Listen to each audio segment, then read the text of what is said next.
Ini Rindi, mahasiswa semester 5 yang aktif dalam kegiatan organisasi mahasiswa di kampusnya. Sebagai seorang mahasiswa, kita dituntut untuk dapat diandalkan tidak hanya di bidang akademik, tetapi juga di bidang non-akademik. Salah satu ruang terbaik mahasiswa untuk mengembangkan kemampuannya adalah melalui organisasi mahasiswa atau Ormawa. ITS memiliki banyak sekali Ormawa yang dapat menjadi tempat berkiprah mahasiswa, mulai dari Ormawa eksekutif, legislatif, hingga keagamaan. Halo Sobat Kampus, saat ini aku sedang berada di Kampus Institut Teknologi 10 November Surabaya. Sebagai salah satu kampus teknik terbaik di Indonesia, ITS memiliki berbagai organisasi mahasiswa yang mendukung minat dan bakat mahasiswa. Di akhir kepengurusan organisasinya, Rindi harus menyetorkan LPJ kegiatan organisasi mahasiswa di Direktorat Kemahasiswaan. Namun tiba-tiba... Mbak Rindi, Hai, Mbak inget aku nggak Mbak? kamu Alif ya? Iya Mbak, jadi sebenarnya tuh aku lagi bingung Mbak. Bingung kenapa nih Alif? Aku bingung banget Mbak, aku kan di sini maba ya Mbak ya. Terus aku mau ikut organisasi mahasiswa apa di ITS ini kan banyak banget ya Mbak ya. Iya. Mbak Rindi, gimana tuh Mbak? Dari contoh kasus kamu? Iya, kalau aku tuh kan aku lagi nggak bawa sepeda motor ya Mbak di sini. Terus aku juga tinggalnya tuh nggak jauh dari sini di Gebang. Jadi cuma sekitar 1 kilometer aja buat ke kampus. Kebetulan juga aku nggak punya banyak uang karena kan ikut organisasi mahasiswa itu kebetulan cukup menghabiskan banyak uang ya Mbak ya untuk membeli baju atau ikut rapat. Nah menurut Mbak itu kira-kira gimana ya Mbak? Apakah itu mempengaruhi preferensi mahasiswa untuk mengikuti sebuah organisasi mahasiswa? Dari contoh kasus kamu, aku ada nih tugas mengenai pemodelan data kategoris. Oh, kira-kira Mbak bisa jelasin nggak Mbak?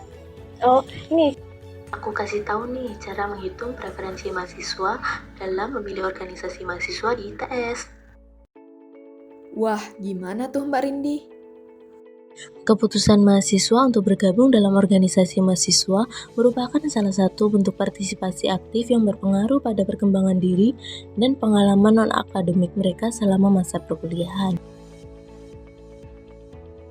Beberapa variabel yang digunakan mempengaruhi keputusan pemilihan organisasi mahasiswa adalah jenis kelamin, IPK, jarak tempat tinggal ke kampus, uang saku bulanan mahasiswa, angkatan, serta fakultas mahasiswa. Regresi logistik multinomial merupakan regresi logistik yang digunakan saat variabel dependen mempunyai skala yang bersifat polikotomus atau multinomial.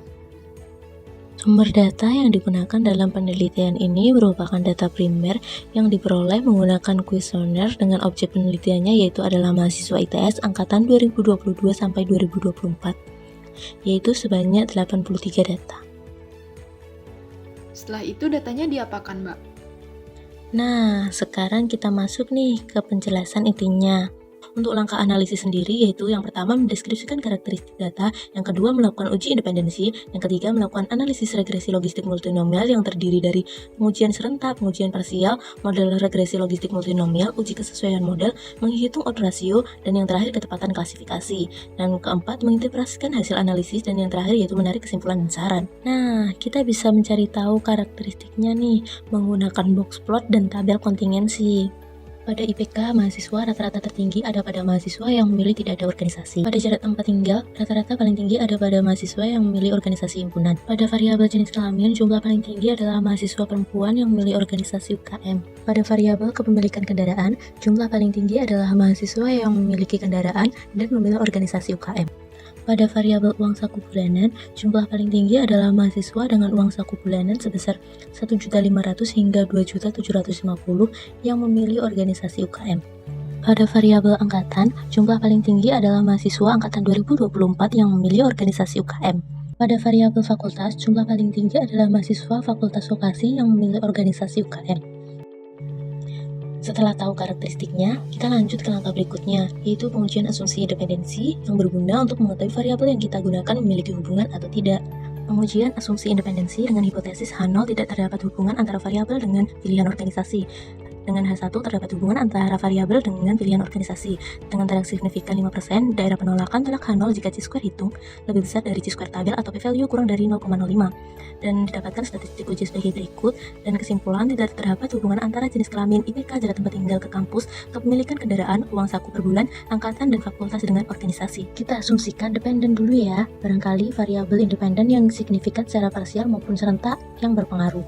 Selanjutnya yaitu uji serentak dengan hipotesis H0, yaitu jenis kelamin, IPK, jalan tempat tinggal, kepemilikan kendaraan, uang saku per bulan, angkatan, dan fakultas tidak berpengaruh signifikan terhadap pilihan organisasi. Dengan kesimpulan, minimal ada satu di antara jenis kelamin, IPK, jalan tempat tinggal ke kampus, kepemilikan kendaraan, uang saku per bulan, angkatan, dan fakultas berpengaruh signifikan terhadap pilihan organisasi. Selanjutnya yaitu uji parsial dengan hipotesis H0 variabel prediktor tidak berpengaruh signifikan terhadap pilihan organisasi, dan H1 variabel prediktor berpengaruh signifikan terhadap pilihan organisasi. Disimpulkan, uang saku bulanan kurang dari 1.500.000 berpengaruh signifikan terhadap pilihan organisasi. Selanjutnya yaitu model regresi logistik multinomial dengan model logik sebagai berikut.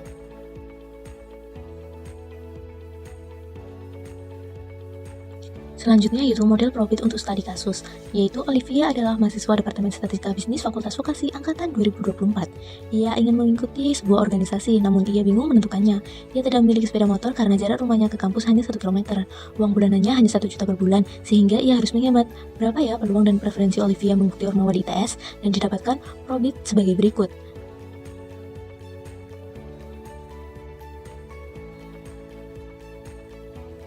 Didapatkan kesimpulan, pilihan organisasi UKM memiliki peluang terbesar sehingga preferensi Olivia lebih besar bergabung ke organisasi mahasiswa UKM. Dan selanjutnya yaitu uji kesesuaian model dengan hipotesis H0 model yang terbentuk telah sesuai dan H1 sebaliknya. Dan disimpulkan model yang terbentuk tidak sesuai. Nilai odds ratio digunakan untuk menunjukkan kecenderungan hubungan suatu variabel prediktor terhadap variabel respon.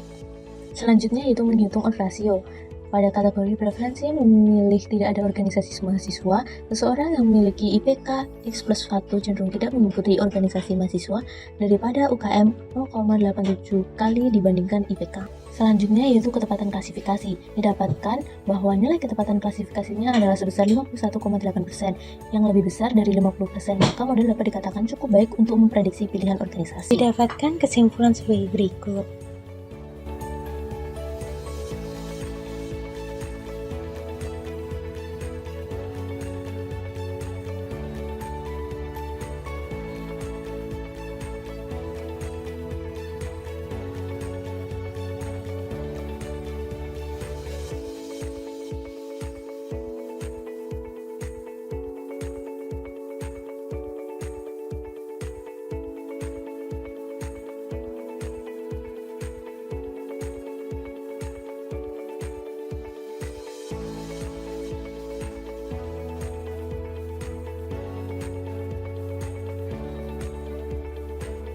Nah, jadi kayak gitu Olive gambaran mengenai kasus kamu tadi. Oh gitu ya Mbak ya. Jadi makasih banyak ya Mbak untuk insight-nya. Semoga aku bisa dapat gambaran lagi. Ternyata variabel-variabel tertentu itu bisa mempengaruhi pemilihan atau preferensi mahasiswa memilih organisasi mahasiswa yang ada di ITS. Makasih banyak ya Mbak. Iya, sama-sama Olive. Ya kalau gitu aku mau ke kelas dulu ya Mbak ya. Ya, hati-hati Ya, Olive. makasih Mbak Rindi. Iya.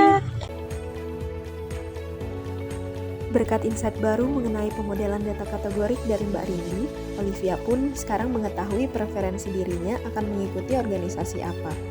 Ikutilah organisasi yang sesuai dengan minat, bakat, serta kebutuhanmu. Tidak ada kata terlambat untuk belajar, teruslah belajar, pantang menyerah, dan jangan putus asa. Sekian dan terima kasih.